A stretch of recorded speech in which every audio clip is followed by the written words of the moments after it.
ખેડૂતોની એકતા માટે આપણે કોઈ વસ્તુ ટ્રાય કરવાની નથી। ગામડે ગામડે તમે કોઈ સારા માણસો હોય, સારા ખેડૂતો હોય, રાજકીય રીતે બહુ તટસ્થ હોય કે ભાઈ ખરેખર આ ખેડૂતોનો જ એ જ છે, કોઈ રાજકારણમાં ઓછો ભાગ લેશે, એવા માણસો 10 માણસોનો આપણે એક કમિટી નેમવી પડશે। અને એમાં જે ભરતસિંહે કીધું કે ભાઈ તમે જરૂર પડે તો એમાં ગામડામાં પોતાનું ખાતું ખોલાવો, 3-4 વર્ષે ખાતું ખોલાવી અને દર મહિને મિટિંગ બોલાવી અને એનું થોડું ઘણું ફંડે આપણે નક્કી કરવું પડે। કોઈ પણ જગ્યાએ આપણે મિટિંગમાં જવાનું હોય તો આપણે નો જઈએ કરીએ તો આપણો જાયભાઈને કહેવાનું કે મારે અર્જન્ટ કામ છે, તું આજે 2 માણસો લઈને પડે જા। તો આપણે ત્યાં તાલુકામાં જે આપણું જે ભેળું થવાનું હોય, આપણે કોઈ યારે બાજવું નથી, તો છતાં આપણો જે એકતા છે ભેળું થવું હોય તો 2 માણસો મોકલી તો તાલુકાના 2 માણસો ભરે ગામ દીઠ આવે તો 31-35 ગામનો તાલુકો છે તો અહીંયા 150-200 માણસો હોય તો આપણા જે આગેવાનો છે એની થોડીક તાકાત દેખાય।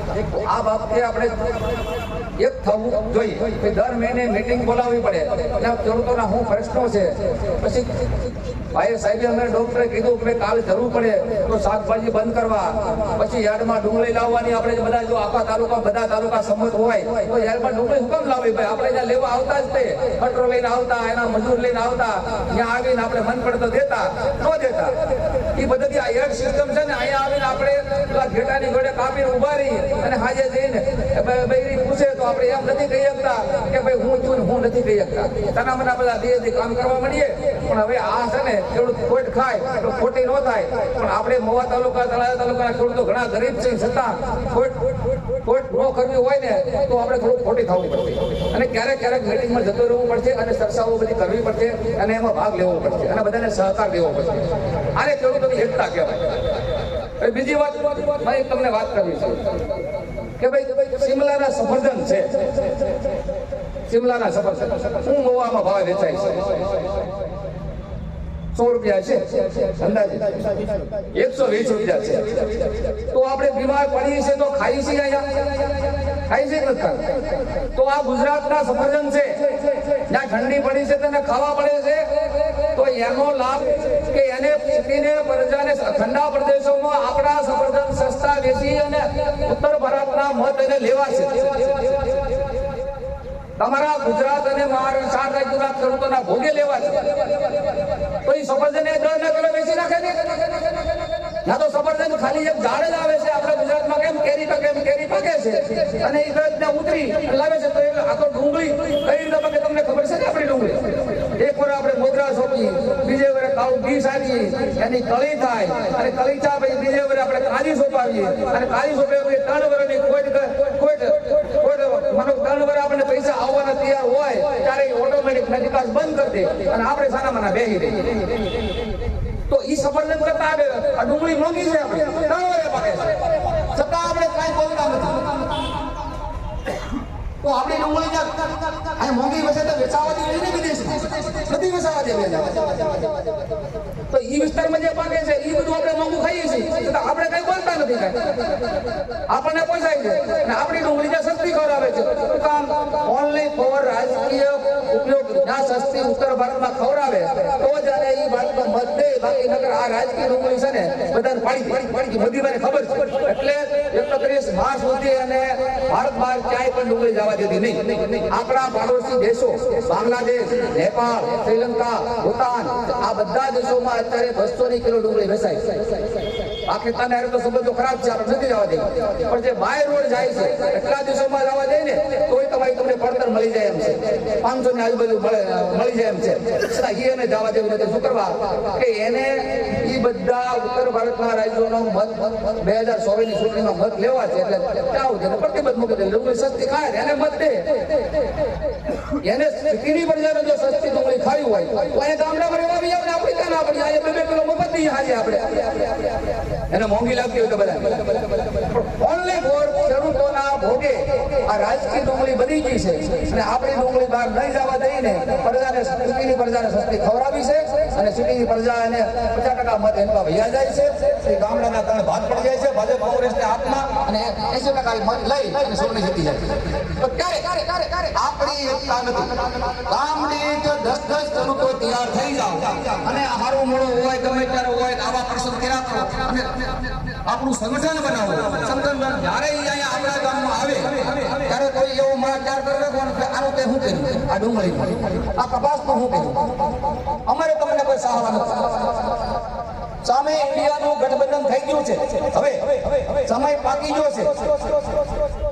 એમાં બધા આખા ઇન્ડિયાના જે સારા જે પ્રાદેશિક પક્ષોનું જોઈન્ટ થઈ ગયું છે. એટલે હવે એમાં કોઈ ખોટું થવાની કોઈ શંકા નથી. કારણ કે હામટા જ્યારે માણસો ભેગા થાય ત્યારે ખોટું થવાની શક્યતા રહે નહીં. તો હવે આપણે સમય પાકી ગયો છે. સંગઠન બનાવીએ, ગામડાથી જ બનાવીએ અને એને જ્યારે જરૂર આવે ત્યારે એક મતદાન કરી આવીએ. આ રાજકીય શક્તિ આપણી હોવી જરૂરી છે.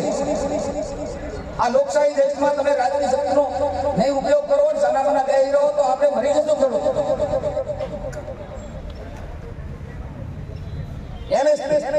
આજથી 2 વર્ષ પહેલા જ્યારે પંજાબ અને હરિયાણાના ખેડૂતોએ 6 મહિના હડતાળ કરી રસ્તા રોકા દિલ્હીને ઘેરાવો કર્યો અને 600 ખેડૂતો મરી ગયા. ત્યાર પછી સરકાર ઝૂકી નરેન્દ્ર કે આ ખેડૂતોને કંઈ નમતું દેવું પડતું. પછી એને કીધું કે અમે તમને એમએસપી મિનિમમ પ્રાઇસ કોઈ પણ કિંમતની નક્કી કરવાનું હતું. ખેડૂતોએ કીધું કે કોઈ પણ કિંમત હોય ગમે રાજ્યની તો ઓછામાં ઓછી કિંમત ખેડૂતોને એટલી મળવી જોઈએ, નક્કી થવી જોઈએ. એમાં એને નમાવી આ પાડી. એને કીધું, મોદીએ કીધું કે આ તમને અમે આપશું. 3 માણસોની કમિટી નમી, 3 માણસોને ફોડી અને આજે ભાઈ એમએસપી ના આપણા જે ડોક્ટર કહેવાતા એને ગભરાઈ ચડાવી છતાં હવે આપણે ચડાવી દીધું. હજી આજે મેં 3 દી પહેલા વિડીયોમાં જોયું છે પંજાબના હરિયાણાના ખેડૂતો 2024 પહેલા આવડો મુદ્દો લઈને પાછા આગળ હાલવાના છે.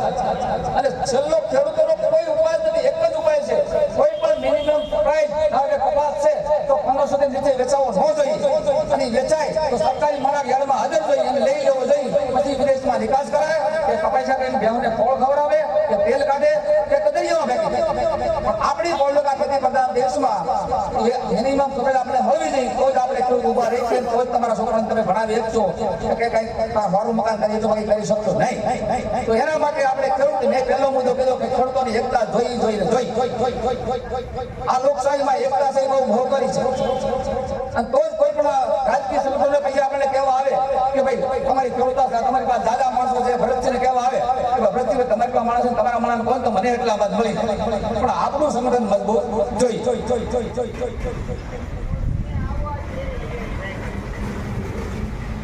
ડુંગળી જે વાત કરીએ છીએ આપણે મેઇન ડુંગળી છે જે અત્યારે સરકારે આજથી 7 વર્ષ પહેલા એના ઓલામાં 2010 મૂકી દીધી સરકારે. આની વસ્તુ આમ થાય એટલે આને કોઈ પણ વખતે ભાવ વધવા દેવા નહીં.